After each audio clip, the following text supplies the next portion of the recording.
En el nombre del Padre, y del Hijo, y del Espíritu Santo. Amén. Alabado sea Jesucristo.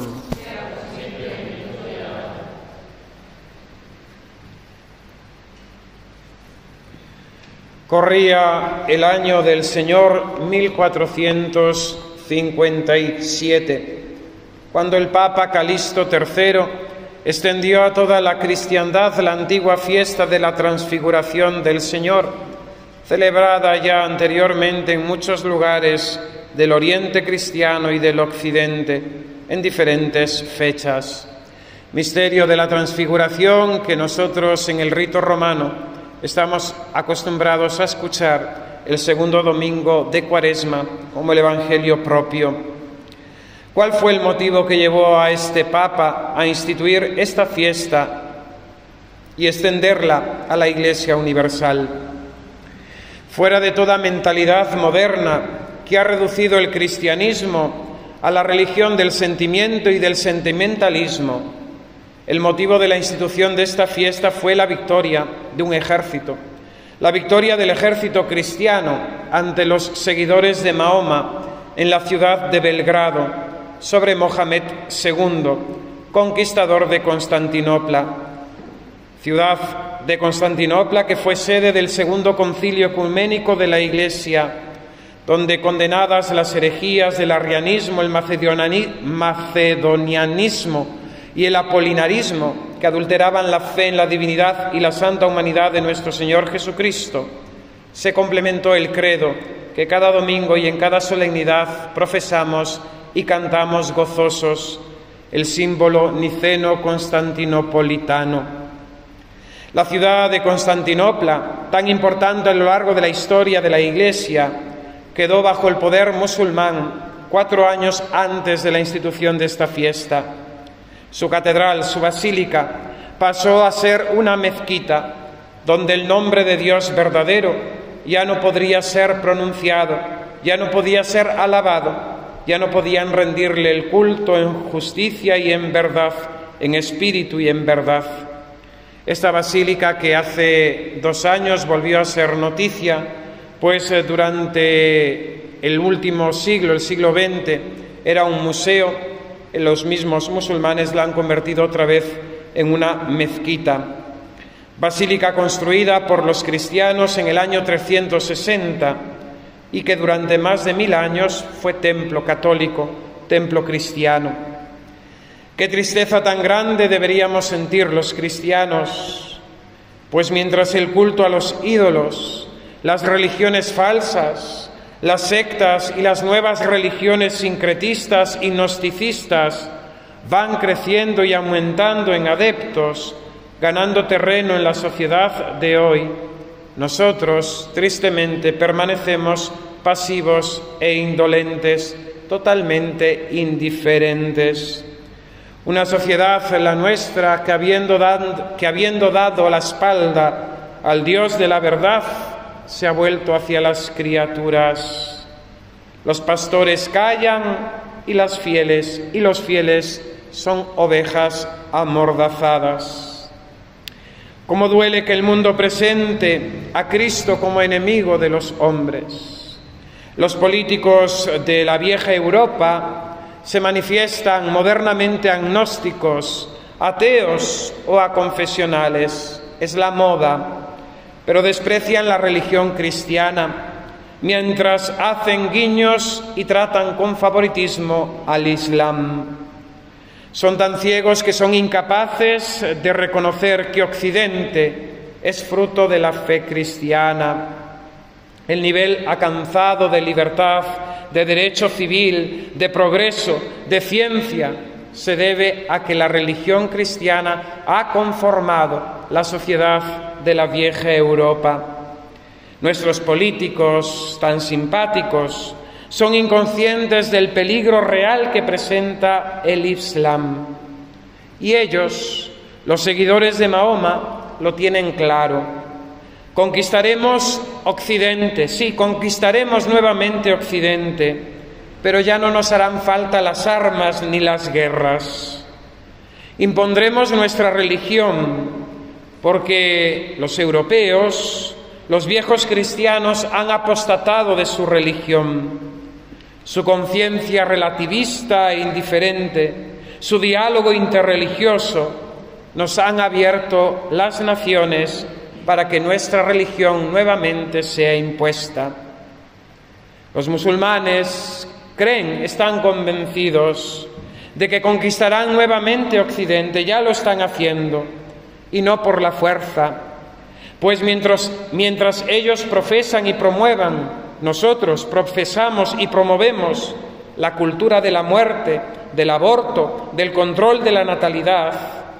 Ellos saben que a través de nuestra democracia y con la aceptación indiscriminada de emigrantes, ellos, con su numerosa prole, se harán dueños de nuestros parlamentos democráticos y harán de su religión la ley que rija nuestros destinos.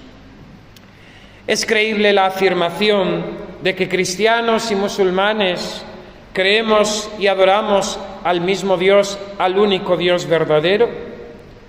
¿Puede haber realmente un diálogo interreligioso entre cristianos y musulmanes? La historia parece demostrar que no es muy posible. Nadie, como por ejemplo los reyes católicos y con ellos los santos obispos de su tiempo, misioneros o religiosos, intentaron convertir del Islam a aquellos que habitaban nuestra tierra, y sus esfuerzos fueron totalmente ineficaces. Además, un análisis detallado de la religión, de los principios del Islam, nos confirman que no creemos en el mismo Dios. Los obstáculos, las divergencias entre la religión musulmana y la religión católica son numerosísimos. Acerca de la persona de Jesús, el dogma de la Trinidad, el concepto de la revelación, la libertad religiosa, qué es la oración, la condición de la mujer. Todas estas cosas, aunque utilizamos las mismas palabras, son concepciones totalmente distintas. Para ellos, la revelación no es Jesucristo, sino ese libro que es casi una personificación de la divinidad, un libro que aceptan, que creen, sin mayor ejercicio de la razón. Difieren de nosotros en que la revelación es Jesucristo. Nosotros, los cristianos, no somos una religión del libro, por mucho que nos quieran engoblar entre las religiones del libro. Para ellos Jesús es un profeta, pero un profeta inferior a Mahoma. Mahoma es el verdadero y el último profeta. Para nosotros Jesucristo es el Hijo de Dios, verdadero hombre, el único mediador entre Dios y los hombres, el único en quien podemos tener salvación, el único que nos puede perdonar los pecados. Y ellos, que dicen creer en un solo Dios, creen en un solo Dios, pero no en el Dios cristiano, que es Padre, Hijo y Espíritu Santo. Para ellos, nosotros los cristianos somos politeístas. Nosotros hemos falsificado el Evangelio del profeta Jesús. Así nos acusan a los cristianos, considerándonos infieles. El Islam no usa la razón. Simplemente cree aquello que recibe en el Corán, sin mayor inteligencia de esa fe. Nosotros, por el contrario, siguiendo la afirmación de San Anselmo, creemos para comprender y comprendemos para creer mejor. La razón no está en contra de la fe, sino que nos ayuda a creer mejor, y la misma fe nos ayuda a pensar correctamente. En la religión musulmana no hay este diálogo o esta relación entre fe y razón. Para el musulmán, la oración es uno de los pilares fundamentales. 5 veces al día tienen que rezar mirando a la Meca como algo obligatorio, pero es una oración totalmente mecánica. No es nada que ver con la oración cristiana, que no deja de ser, en la definición de Santa Teresa, un tratar muchas veces y a menudo con aquel que sabemos que nos ama. La oración cristiana no es simplemente una recitación de fórmulas, pues como dice la misma Santa Teresa, en Camino de Perfección, cuando hacemos oración vocal, hemos de hacer también meditación, pues lo que estamos diciendo, se lo estamos diciendo a Dios mismo, a Jesucristo, nuestro Señor. Y los políticos y los hombres tan modernos de nuestro tiempo, que les encanta la religión musulmana, que hacen esos guiños de simpatía con el Islam, pues no entienden nada, no entienden nada. Y son tan amigos de la libertad, tan amigos del feminismo, tan amigos de etcétera, etcétera. Y el Islam es contrario a todo eso. Principalmente pensemos en el caso de cómo es tratada la mujer en la religión musulmana. Pues ella no es imagen y semejanza de Dios, es un ser inferior al hombre. Y esto, lógicamente, va en contra de la misma razón y en contra de la misma revelación cristiana. A todo esto, a esta realidad terrible, que posiblemente nos toque ver muy pronto, cuando en nuestros parlamentos, como ya están, haya representantes musulmanes, se suman tantas cosas terribles que asoman a nuestros días. La ingeniería social que existe, la ideología de género, el control sanitario, la reducción de la población, los microchips, vacunas que hemos vivido hace unos años. ¿Podemos seguir dormidos ante ello? ¿Podemos seguir indiferentes? ¿Cuál es la actitud que como cristianos hemos de tomar? ¿Podemos dejar que lo que nuestros padres defendieron con su propia vida y dando su sangre se derrumbe sin más resistencia por nuestra parte? Como responsables del futuro, de las generaciones de nuestros hijos, ¿podemos entregarlos tan fácilmente a este desastre? La fiesta de hoy, la transfiguración del Señor, sin duda, nos da el remedio. Este Evangelio se lee en Cuaresma. Jesús sube a Jerusalén, a la cruz, al combate contra el pecado y la muerte, contra Satanás. Tras la confesión de Pedro en Cesarea, anuncia su amarga pasión. El Hijo del Hombre ha de ir a Jerusalén y allí ser juzgado, rechazado y crucificado, y al tercer día resucitará. El futuro inmediato que le espera al divino Salvador en Jerusalén hace que los discípulos se asusten, tengan miedo, duden. Y aquí en el monte, a los tres predilectos, Santiago, Pedro, Juan, el Señor muestra parte de su esplendor divino, para que en el momento de la cruz, acordándose de esto, resistan en la lucha y se afiancen en la fe y conquisten la victoria. Qué impresión dejó el misterio de la transfiguración en el alma de los apóstoles, que San Pedro en su carta dirá: no nos fundábamos en fábulas fantasiosas cuando os dimos a conocer el poder y la venida de nuestro Señor Jesucristo. Esta misma voz transmitida desde el cielo es la que nosotros hemos oído con Él en la montaña santa. Así tenemos más confirmada la palabra profética, y hacéis muy bien en prestarle atención, como una lámpara que brilla en un lugar oscuro hasta que despunte el día y el lucero amanezca en vuestros corazones. Queridos hermanos, es necesario renovar nuestra fe, nuestra esperanza, nuestra caridad en nuestro Señor Jesucristo, nuestra confianza en su poder, en su venida, porque Él es el Rey del mundo, Él es el Rey vencedor, Él es el Señor de la historia y de los tiempos, Él es el divino Salvador. En medio de este momento de terrible oscuridad de nuestra historia, hemos de prestar atención a la palabra de Cristo, abrir nuestros oídos, renovar nuestra escucha, convertirnos al Evangelio.